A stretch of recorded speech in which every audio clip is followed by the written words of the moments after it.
Muy buenas a todos. En esta oportunidad vamos a presentar la clase de lesiones benignas y premalignas de la cavidad bucal. Yo soy Juan José Balbuena y con la doctora María Lorena Romero vamos a presentarle esta clase. El tutor es el doctor Julio González. En esta imagen podemos ver la clasificación de los tumores benignos, que se pueden dividir en tumores epiteliales, tumores conectivos, tumores vasculares, tumores óseos y tumores glandulares. Primeramente hablaremos de los tumores epiteliales. Están formados por el papiloma, la verruga vulgar, el condiloma acuminado, el queratoacantoma y el molusco contagioso. El papiloma es el tumor epitelial benigno más frecuente de la mucosa oral. Puede aparecer a cualquier edad, pero existe una mayor prevalencia entre los 30 y los 50 años. No tiene predominio de sexo. Son lesiones exofíticas con superficie rugosa, sésil, de coloración blanca nacarada a rosada, generalmente menor a 1 centímetro, que pueden aparecer en lengua, paladar blando y úvula. Los papilomas son lesiones características de infección por el virus del papiloma humano, entre los que se encuentran el 6 y el 11. El tratamiento consiste en la escisión completa del papiloma, además de la mucosa subyacente, ya que son lesiones indistinguibles de lesiones iniciales de un carcinoma. Las verrugas vulgares son lesiones benignas sobrelevadas con características papilomatosas en su superficie. Son causadas por VPH de tipo 2-4.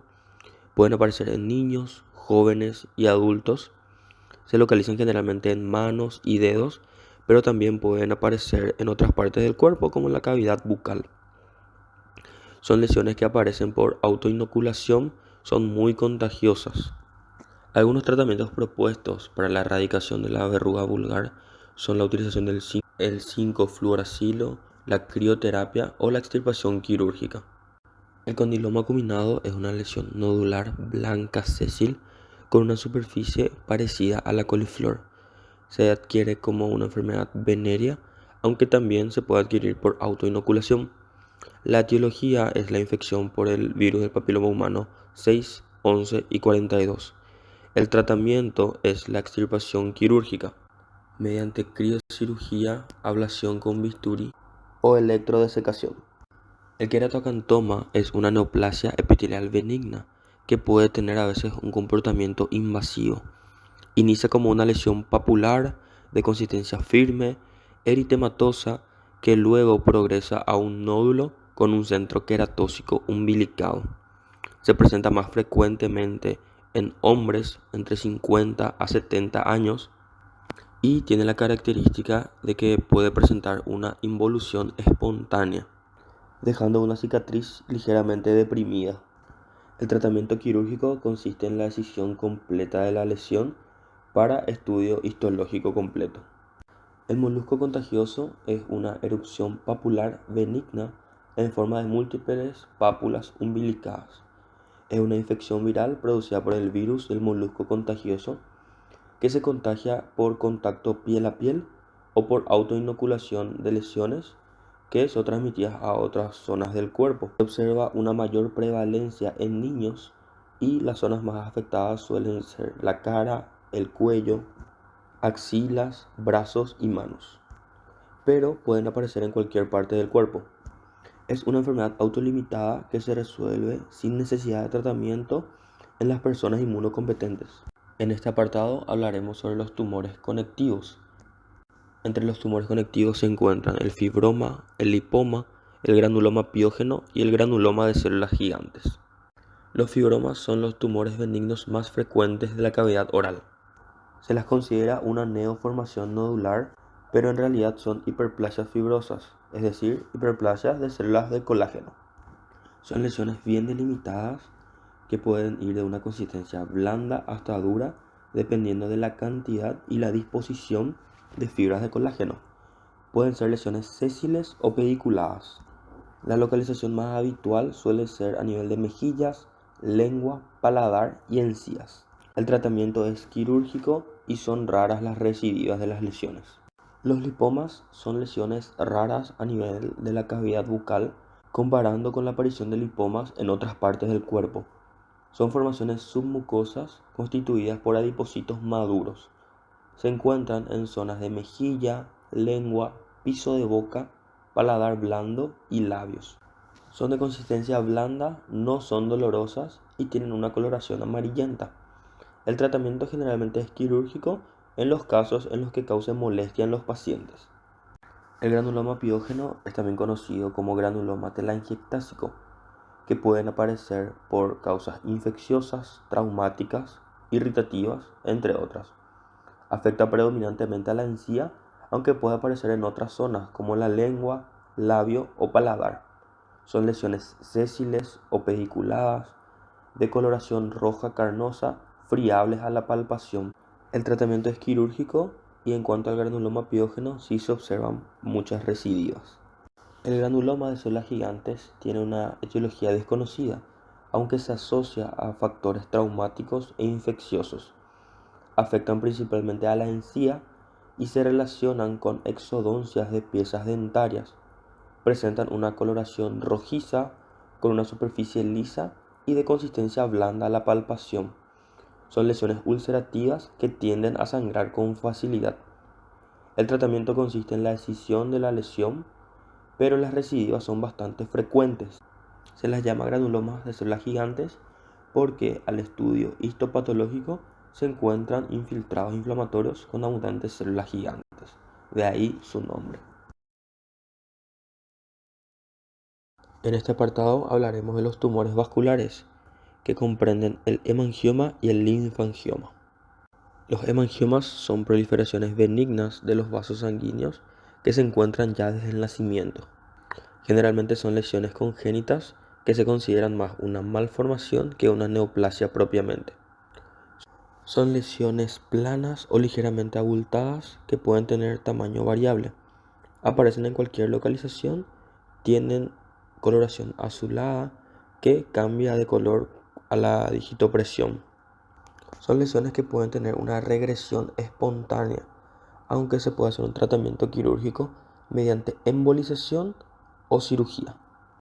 Una mención especial merece el hemangioma infantil, que son hemangiomas que no están presentes al momento del nacimiento y que son muy comunes en niños de menos de un año. Actualmente se considera como tratamiento de primera línea al propranolol oral, confirmándose su eficacia y seguridad en un ensayo clínico. El tratamiento debe realizarse en las lesiones que son potencialmente mortales, que comprometen la capacidad funcional del niño, los hemangiomas ulcerados, dolorosos, o los que no responden a las medidas básicas del cuidado de las heridas, o a los hemangiomas que presentan riesgo de cicatrices permanentes o desfiguración. Los linfangiomas son malformaciones congénitas que muy raramente se observan a nivel de la boca. Si es que se presentan, aparecen principalmente en dorso de lengua, paladar, mucosa yugal y labios. Pueden causar macroglosia o macrocaglia cuando se localizan en lengua y labio respectivamente. Son lesiones nodulares que pueden estar aisladas o ser múltiples. Generalmente los pacientes son asintomáticos. Las lesiones presentan una coloración amarillenta, aunque pueden variar a rosa pálido a rojo púrpura. El tratamiento se indica en relación con alteraciones funcionales o estéticas y consiste en cirugía. Seguidamente hablaremos de los tumores óseos, que están conformados por el osteoma, el torus y la exostosis. Los osteomas son tumoraciones benignas de los maxilares, formadas por hueso maduro.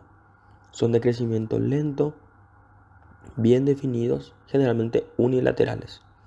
Suelen ser lesiones únicas, salvo cuando aparecen en el contexto del síndrome de Gardner, en el cual son lesiones múltiples. A nivel de la cavidad oral, se localizan preferentemente en la cara lingual de la rama horizontal y en el borde inferior del ángulo mandibular. Son lesiones indoloras y el tratamiento consiste en extirpación quirúrgica, dependiendo de la alteración funcional o estética que perciba el paciente. El torus son lesiones, crecimientos óseos benignos que pueden ser lesiones uniformes o lobuladas como vemos en la imagen. Generalmente son indoloros y las molestias van más relacionadas con la funcionalidad del paciente. Se deben extirpar quirúrgicamente en el caso de que produzcan estas molestias, ya sea para la deglución o para la colocación de una prótesis dental. La exóstosis son los crecimientos óseos exofíticos benignos. Son frecuentes a nivel del maxilar superior en la porción vestibular de la encía. Son lesiones reactivas más relacionadas con el bruxismo y el tratamiento consiste en la escisión quirúrgica. Seguidamente hablaremos de los tumores glandulares, que están compuestos por el mucocele y el ameloblastoma. Los mucoceles en realidad se consideran pseudotumores. Son tumefacciones tisulares formadas por acumulación de moco en el tejido conjuntivo, a partir de una rotura o una obstrucción del conducto excretor de una glándula salival menor. Se presentan con más frecuencia en niños y adultos jóvenes y no tienen preferencia por ningún sexo. Son más frecuentes en la cara interna del labio inferior, seguidas por el piso de la boca, la cara ventral de la lengua y la mucosa yugal. Siempre deben biopsiarse para descartar una lesión maligna como el carcinoma mucoepidermoide, con el cual tiene mucha similitud a la clínica. Si bien el diagnóstico es eminentemente clínico, es conveniente realizar estudios auxiliares del diagnóstico, con énfasis en la ecografía, la tomografía computarizada con medio de contraste y, en casos más agresivos, el uso de resonancia magnética. En cuanto al tratamiento, se presentan varias opciones para el tratamiento, siendo la más utilizada la marsupialización simple, aunque existen otras técnicas como la extirpación de la lesión o la extirpación de la glándula salival. El ameloblastoma se define como una neoplasia polimórfica localmente invasiva. Se comporta como una lesión benigna, pero con capacidad invasiva. Se localiza principalmente a nivel mandibular en el 80% de los casos, a nivel de la zona molar o de la rama ascendente del maxilar inferior.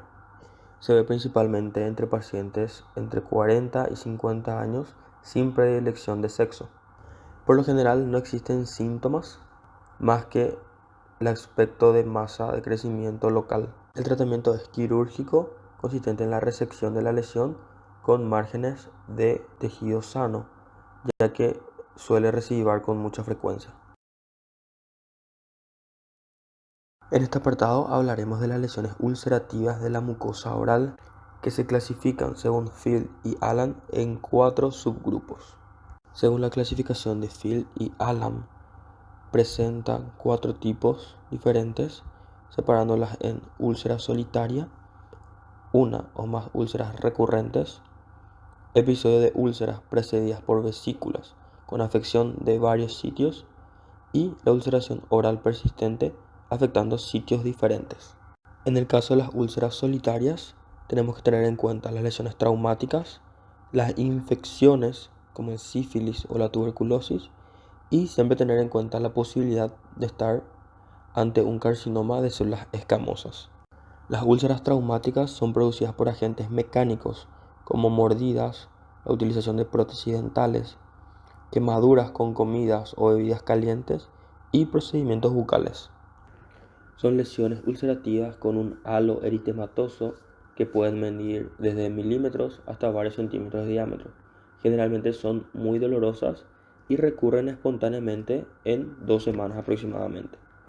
Aparecen principalmente en lengua, labios, en la mucosa vestibular, paladar duro, blando o carrillos y encías.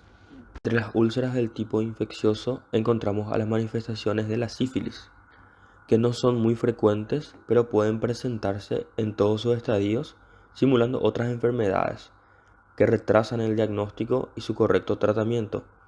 Se asocian principalmente con las sífilis secundarias, y las lesiones se pueden dividir en primarias, secundarias o terciarias. La sífilis primaria aparece generalmente entre 3 a 12 semanas posterior a la inoculación. Afecta a la piel o membranas mucosas. La lesión clásica es una úlcera no dolorosa de bordes sobreelevados que se localiza en zona de contacto y que reciben el nombre de chancro. Aparecen además linfadenopatías regionales no sensibles y estas lesiones pueden durar entre 3 a 6 semanas y se curan espontáneamente sin ningún tratamiento. En cuanto a la sífilis secundaria, esta se manifiesta entre 4 a 6 semanas posterior a la desaparición del chancro y expresa la propagación hematógena del treponema pallidum. Aparecen lesiones con pápulas sobreelevadas, grisáceas o blanquecinas, llamadas condilomas planos.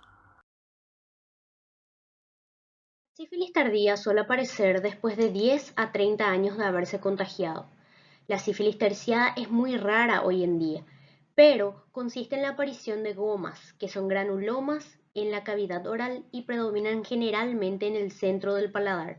Son indoloros, pero se necrosan en el centro y terminan por destruir el hueso y perforar el paladar. Se caracteriza por manifestaciones cutáneo-mucosas, que pueden ser gomas superficiales y profundas, y por afectaciones viscerales como también cardiovasculares o neurológicas.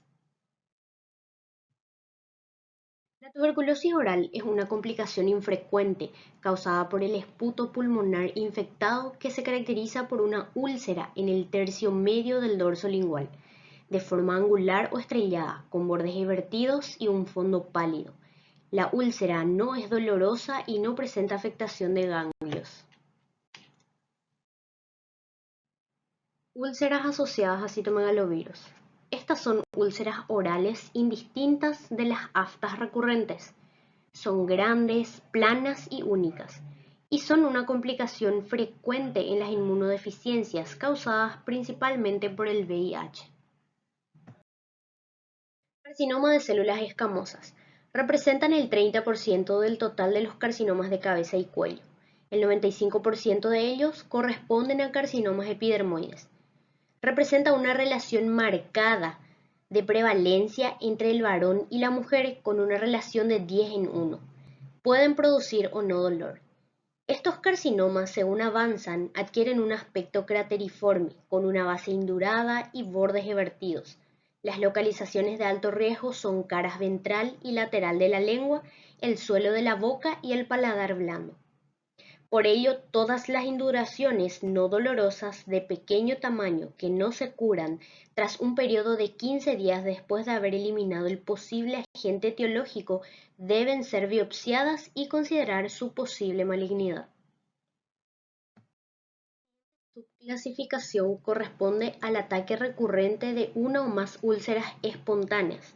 Estas pueden deberse a una estomatitis aftosa recurrente, a enfermedad de Behçet, a úlceras aftoideas debido a enfermedad sistémica o a terapia con drogas, o a un eritema multiforme recurrente. La estomatitis aftosa recurrente se caracteriza por ataques recurrentes de una o más úlceras superficiales dolorosas, redondas u ovales, que recurren en intervalos de pocos días o hasta 2 a 3 meses, afectando al 20% de la población en general, principalmente en los niños, y tiende a disminuir en severidad y frecuencia con la edad. Tiene 3 presentaciones clínicas que son estomatitis aftosa menor recurrente, estomatitis aftosa mayor recurrente y la ulceración herpetiforme. La estomatitis aftosa recurrente menor representa el 80% de esta patología. Generalmente inicia en la segunda década de la vida, con un número de úlceras de entre 1 a 5, cada una de ellas con un tamaño menor de 10 milímetros, y estas suelen tener una duración de entre 7 a 14 días, no dejan cicatriz y el sitio en donde asientan generalmente suele ser la mucosa no queratinizada.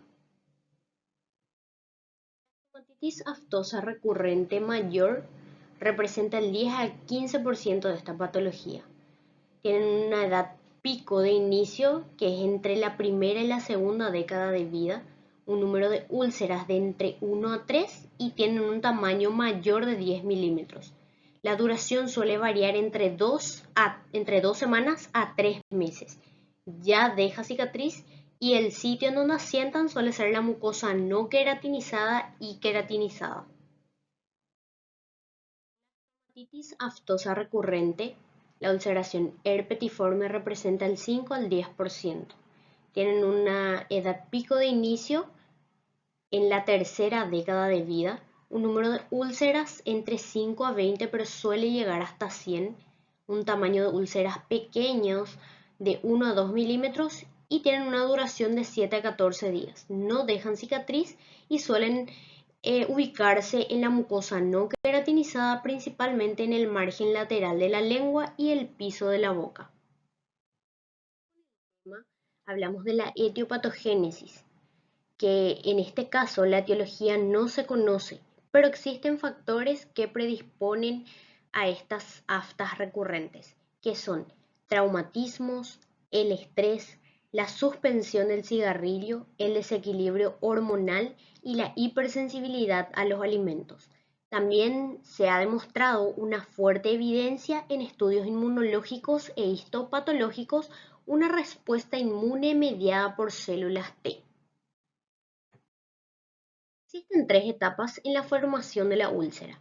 La primera etapa, que es la preulcerativa, en donde hay una vacuolización focal del epitelio con un infiltrado celular mononuclear, seguido de degeneración de las células epiteliales suprabasales con infiltrado mononuclear linfocítico en la lámina propia.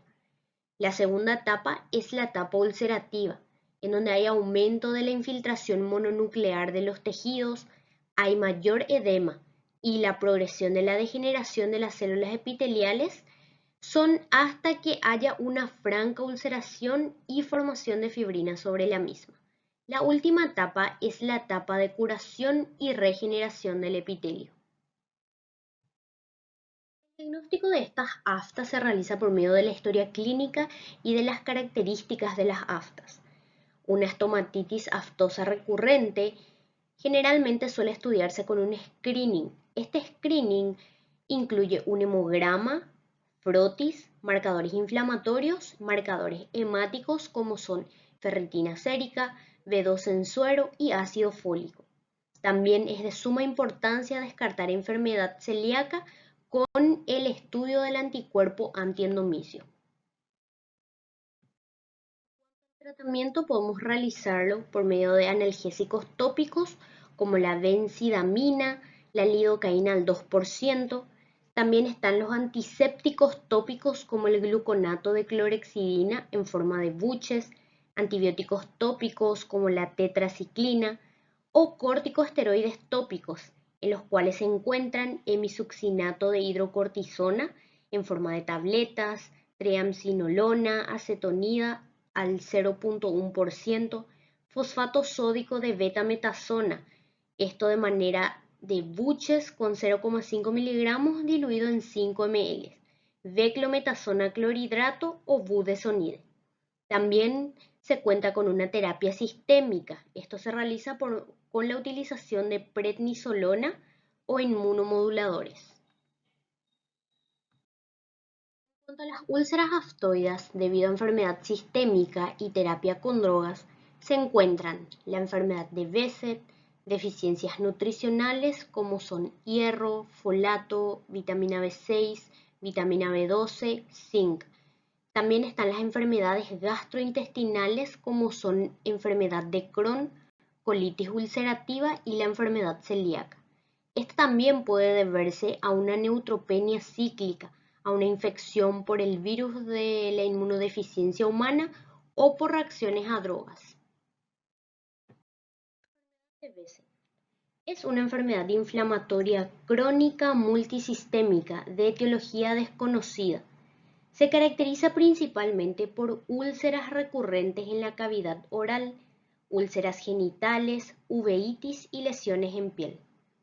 Se cree que es producida por el herpes virus simple o por una autoinmunidad a la mucosa oral o reacción cruzada a un antígeno microbiano.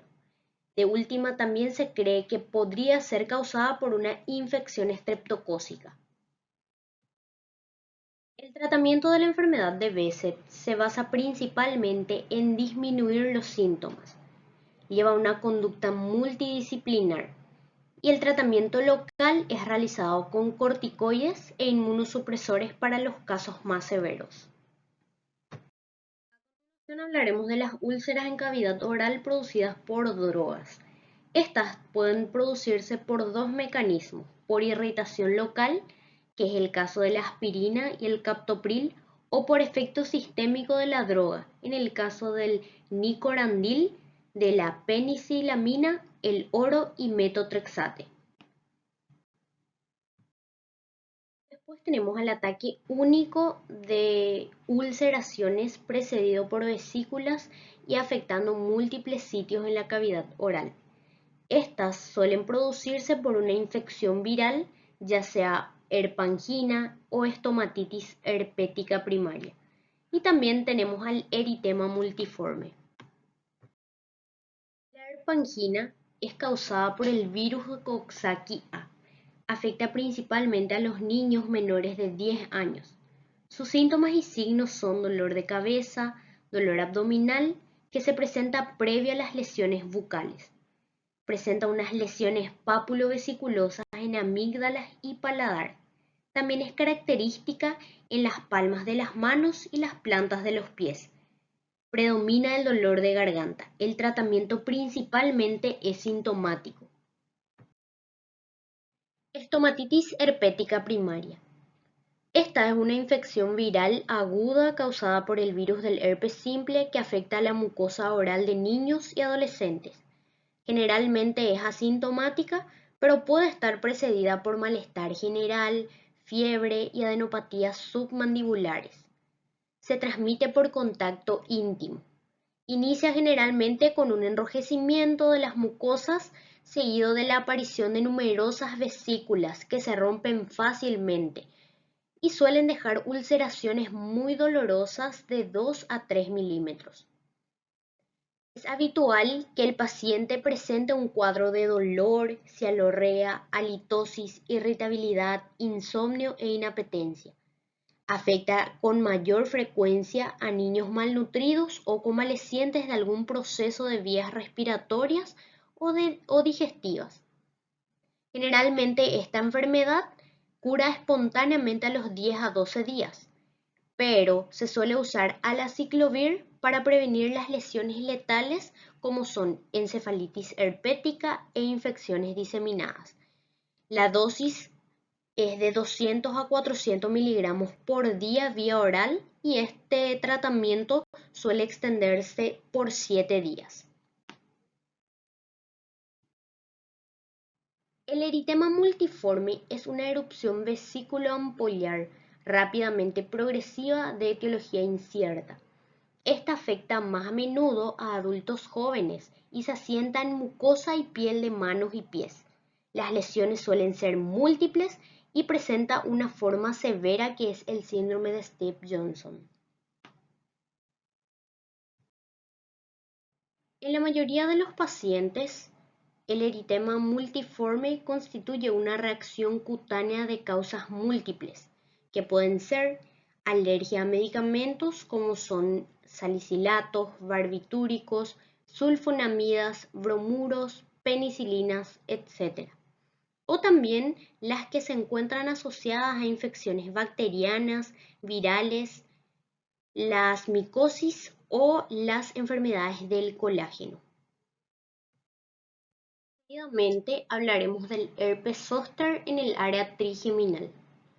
Es una causa infrecuente de estomatitis y generalmente es por la recurrencia de la infección por el virus de la varicela zóster en la vejez. Su clínica suele ser dolor y luego una erupción facial o estomatitis. Estos suelen iniciar y prevalecer en el área del dermatoma correspondiente al ganglio, en uno de los lados. Suele tener nódulos linfáticos aumentados de tamaño, fiebre y malestar general. El tratamiento generalmente es con aciclovir vía oral, 800 miligramos 5 veces al día por 7 días, más analgesia. Seguidamente hablaremos de la ulceración oral persistente que afecta sitios diferentes.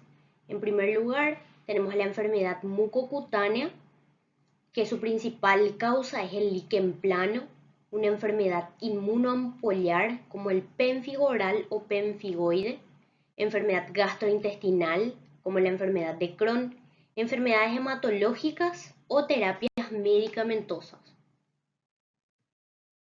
Estas enfermedades vesículo-bullosas pueden afectar la cavidad oral, incluyendo el pénfigo, el pemfigoide, entre otras.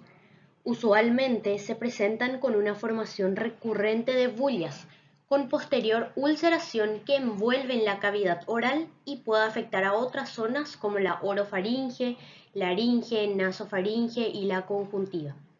Se ha relacionado al consumo de AINES, penicilamina, antipsicóticos, espironolactona y sulfonamidas. El tratamiento principalmente depende de la extensión y esta se puede controlar con corticoides tópicos o en las formas más severas con terapia sistémica, con corticoides y en algunos casos inmunosupresores. Hablaremos de los trastornos potencialmente premalignos. Entre ellas se encuentran la leucoplasia oral, la eritroplasia, eritroleucoplasia, fibrosis submucosa oral, cambios palatales en fumadores inversos, el líquen plano oral, enfermedad de injerto contra huésped oral, el lupus eritematoso, y también se encuentran las afecciones hereditarias como disqueratosis congénita y la epidermólisis ampollosa. Todas estas lesiones en sus primeras etapas pueden ser asintomáticas. De entre todas estas, la más frecuente es la leucoplasia. Es la lesión premaligna más prevalente en mayores de 30 años. Tiene una relación varón-mujer de 2 en 1 y afecta del 1 al 5% de la población. En segundo lugar, se encuentra el líquen plano oral, que afecta al 2% de la población. Su principal población en riesgo son las mujeres de 30 a 60 años. Y por último, en tercer lugar, la eritroplasia, que afecta entre la sexta y séptima década de vida. Esta no presenta ninguna predilección por ningún sexo. Seguidamente hablaremos de los trastornos potencialmente malignos. Entre ellas se encuentra la leucoplasia oral, eritroplasia, eritroleucoplasia, fibrosis submucosa oral, cambios palatales en fumadores inversos, líquen plano oral, enfermedad de injerto contra huésped oral, el lupus eritematoso, afecciones hereditarias como disqueratosis congénita o epidermólisis ampollosa. De entre todas estas, la más frecuente es la leucoplasia. Afecta principalmente a mayores de 30 años y tiene una prevalencia en los varones, con una relación varón-mujer de 2 en 1. Afecta al 1 a 5% de la población. En segundo lugar, se encuentra el líquen plano oral, afectando al 2% de la población. Su población en riesgo son las mujeres de 30 a 60 años de edad. En tercer lugar está la eritroplasia. Afecta principalmente entre la sexta y séptima década de vida, sin predilección aparente por ningún sexo. Todas estas lesiones en sus inicios pueden ser asintomáticas. Leucoplasia. Son placas predominantemente blancas de riesgo cuestionable, habiendo excluido otras enfermedades o trastornos conocidos que no conllevan mayor riesgo de cáncer. La leucoplasia homogénea tiene una apariencia plana, delgada y uniformemente blanca que afecta la lengua ventrolateral.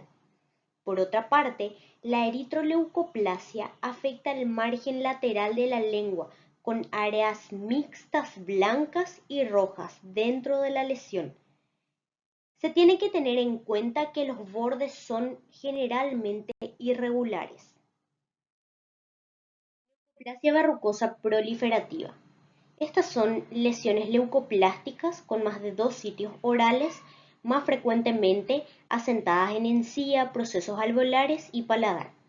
La existencia de un área ya verrucosa, lesiones que se han diseminado o absorbido durante el desarrollo de la enfermedad y la recurrencia de un área previamente tratada son indicativos de una leucoplasia verrucosa proliferativa.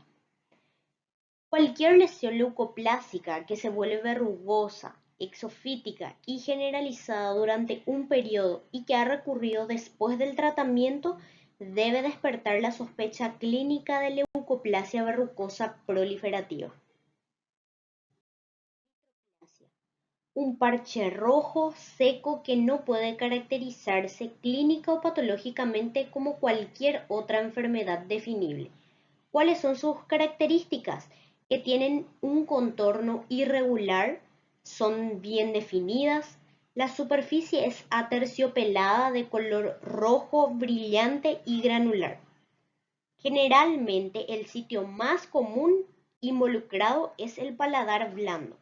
Su diagnóstico diferencial incluye la candidiasis eritematosa, zoomatitis asociada a la dentadura postiza y el eritema migratorio. Líquen plano oral. Lesiones que generalmente se presentan como una red bilateral queratótica, con forma de encaje de estrías blancas, muy características. Aparecen en la mucosa bucal y los márgenes laterales de la lengua. Localización: se encuentran en el pliegue mucobucal, en la encía, el piso de la boca, la mucosa labial, los labios y en raras ocasiones el paladar. El diagnóstico se realiza por medio de la clínica y biopsia. El tratamiento farmacológico incluye retinoides locales o generales, corticoides locales o generales como la prednisona, ciclosporina también local con una solución al 10% en aceite de oliva cada 8 horas o también de manera general. Enfermedad de injerto versus huésped. Es una complicación que surge en receptores de trasplantes alogénicos, de células madre, hematopoyéticas o de médula ósea. La cavidad oral es uno de los sitios afectados con mayor frecuencia y el síntoma principal se relaciona con el dolor en las comidas, con estriaciones queratóxicas, placas blancas o áreas erosivas y ulcerativas de la cavidad oral. Cambios palatales en fumadores invertidos. Son placas leucopláquicas engrosadas del paladar con una nodularidad de la mucosa. Aparecen excrescencias alrededor de los orificios de las glándulas menores y es característica la tinción de color marrón amarillento en lengua, paladar duro, dientes, también la presencia de eritema y ulceración. Epidermólisis ampollosa. Es una enfermedad de la piel caracterizada por la fragilidad epitelial que puede manifestarse como ampollas y erosiones de la mucosa oral. Estos tipos de lesiones con ampollas orales y periorales pueden conducir a la ulceración, cicatrización y obliteración del vestíbulo oral. Esta, a su vez, precede a la microstomía. La disqueratosis congénita es un síndrome hereditario de displasia ectodérmica poco frecuente, que a menudo se presenta con la clásica triada de displasia ungueal, cambios en la pigmentación cutánea y leucoplasia oral. Esta está asociada a un elevado riesgo de insuficiencia de médula ósea y al cáncer. La quilitis actínica es una afección inflamatoria crónica del labio. Resulta de la exposición excesiva a la radiación ultravioleta solar y con mayor frecuencia afecta al labio inferior.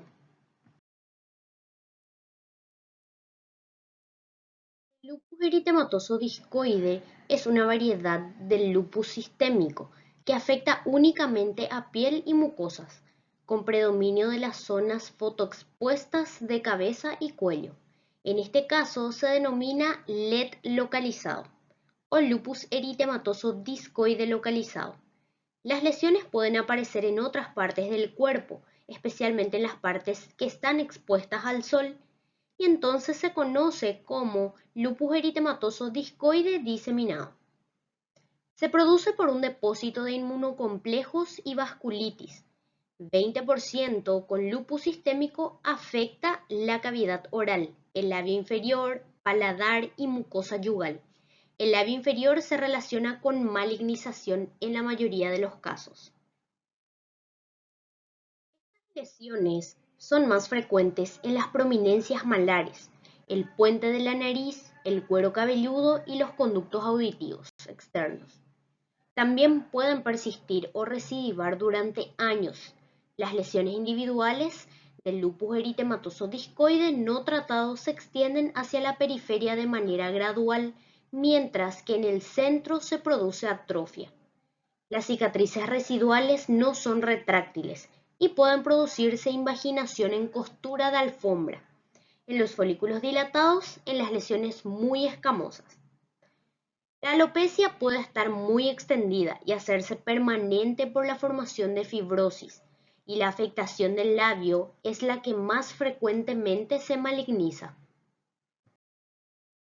El diagnóstico se basa en la biopsia. Las lesiones son indistinguibles a las del lupus eritematoso sistémico. Generalmente la analítica no tiene alteraciones y ocasionalmente presenta ANAS, pero nunca anticuerpos anti-ADN de doble cadena. La historia clínica en la que se registra la evolución en brotes que tienen relación con la fotoexposición es de primordial importancia. En la mayoría de los casos, el lupus discoide no es un problema serio y muy raras veces se convierte en lupus sistémico. El 10% se asocia con afectación sistémica, que en la mayoría de los casos es leve. El tratamiento se basa en evitar los factores precipitantes como el calor, algunos fármacos y la exposición a la luz solar. El tratamiento farmacológico se basa en corticoides, preferiblemente de alta potencia. En los casos más complicados se usan en inyección intralesional. Como fármacos de segunda línea son muy usados los antipalúdicos, la cloroquina, hidroxicloroquina, debiendo ser usados en dosis relativamente bajas y con precaución.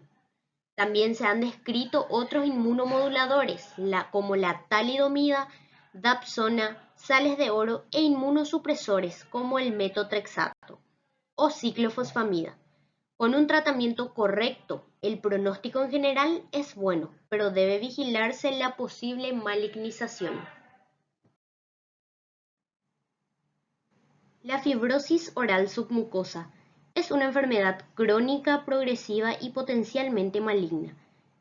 Es una enfermedad casi exclusiva del continente indio y del sureste asiático, pues se relaciona etiológicamente con el hábito de masticar nuez y tabaco.